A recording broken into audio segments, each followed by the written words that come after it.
দেশে খেলা স্বাধীনতা, ব্যাংক অ্যাকাউন্ট উন্মুক্ত করে দেওয়া ও দেশে ফেরা ও বিদেশে যাওয়ার নিশ্চয়তা চান সাকিব আল হাসান। এই লক্ষ্যে বিসিবির সাথে যোগাযোগ করেছেন টাইগার অলরাউন্ডার।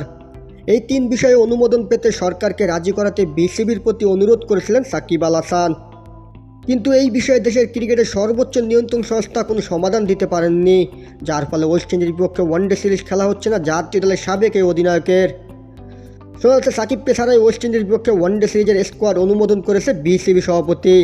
তাতে ক্রিকেট পাড়ায় গুঞ্জন সাকিবের আন্তর্জাতিক ক্যারিয়ার শেষ। তাহলে আওয়ামী লীগের সংসদ সদস্য ছিলেন সাকিব, যার কারণে টাইগার অলরাউন্ডার দেশে ফেরা নিয়ে তৈরি হয়েছে জটিলতা।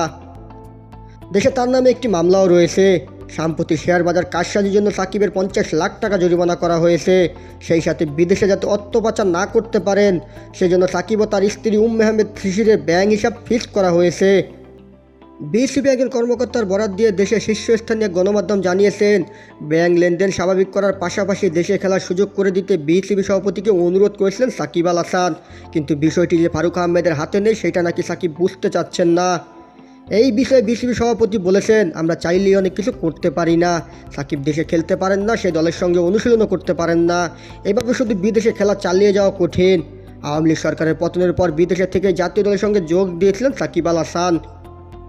পাকিস্তান ও ভারতের বিপক্ষে সিরিজ বিদেশে হওয়ায় তার খেলতে কোনো অসুবিধা হয়নি।